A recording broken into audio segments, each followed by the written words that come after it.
Welcome back. Last time we closed out the first pillar of people of the three pillars framework. This week we're going to go over the second pillar, proficiency. I've described this as your inner fire a few times, and there's a reason for that. Proficiency isn't just a certificate or a line on a resume. It is what you have in here and up here. It's your skill set, but it's also your drive. Now, think about how fire works. It needs three things to stay alive: fuel, heat, and oxygen. The fuel is your continuous growth. It's the raw material you're always adding. The heat is your critical thinking, the energy that churns that fuel into power. And the oxygen, well, that's communication, and we talked about last time. Without it, the fire suffocates. And remember, we're not just talking about career advice here. We're talking about life advice. Because the quality of your life is capped by your level of proficiency. If you stop sharpening your tools, you stop being able to carve out the life you want. Today, we're talking about how to move from just getting by to achieving mastery, and why sharpening your head and your heart is the only way to ensure your fire never goes out. I'm Matt, and this is what matters.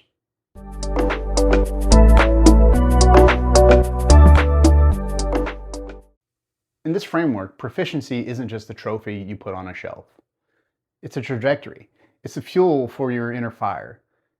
We call it continuous growth. You probably hear this in business as continuous education.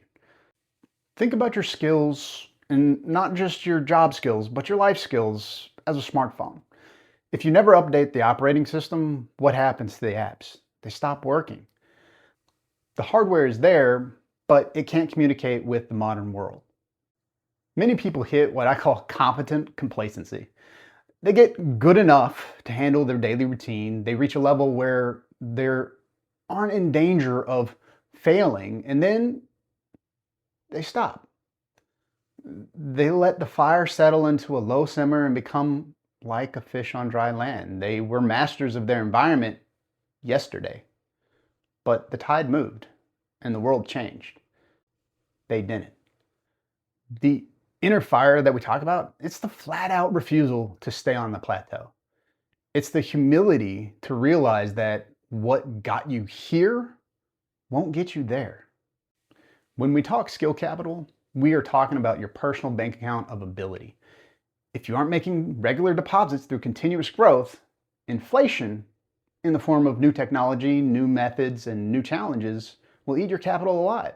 Proficiency is the commitment to being a student for life. Because the moment you think you've arrived, you've actually started your decline. There is a difference between compliance and proficiency. Compliance is following the manual. You do the task you were told to do. Proficiency is understanding the machine. It is understanding why the task exists in the first place. But to reach that level of mastery, you have to hit the sweet spot of what I like to call the proficiency equation, which is effectiveness plus efficiency equals proficiency.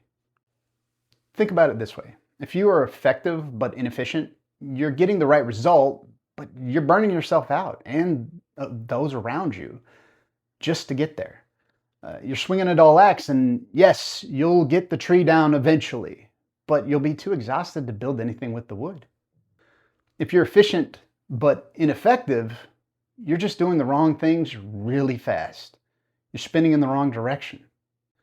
Neither of those by themselves is proficiency. True proficiency is the skill capital that allows you to solve the right problem with the right amount of effort.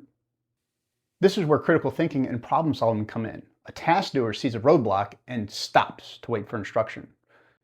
It's compliance.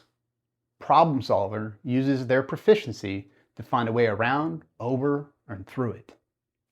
The inner fire isn't just about working harder. It's about intellectual curiosity to ask, is there a better way to do this? When you sharpen your proficiency, you aren't just finishing tasks. You are building a life and a career where you are an indispensable asset.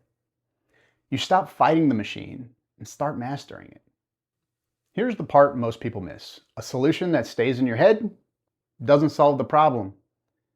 If proficiency is the fire, communication is the oxygen. You can have the best fuel, which is your growth, right? And the highest heat, which is your critical thinking. But if you cut off the oxygen, what happens? The fire goes out. In your life and career, you scale your impact by how well you move information, both to others and to yourself. True proficiency includes the ability to simplify. If you can't explain a complex idea to your team, your partner, or your kids, you haven't mastered it yet. Communication allows you to take your internal skill capital and turn it into relational capital. You scale your fire by lighting others, by teaching others. But the most critical form of communication is the one that you have with yourself. This is where intellectual honesty comes in. True mastery requires the humility to say, I don't know, and the courage to say, but I'm going to find out. That statement is an act of internal communication. It's an acknowledgement that there is a gap in your fuel and a commitment to go get more. Many people let their fire die because they are too proud to admit they don't have the answer. They fake it, they hide, and eventually they stagnate. The inner fire is fueled by the joy of the search. It's the pride in doing good work for the sake of work itself. When you are honest about what you don't know, you open the vents. You let the oxygen back in. You aren't just building a career, you're building a foundation of truth that no one can take away from you. I'm going to leave you with a couple of challenges. Take a look at your daily routine, the stuff you do on autopilot. Check your fuel. Check your heat. Check your oxygen.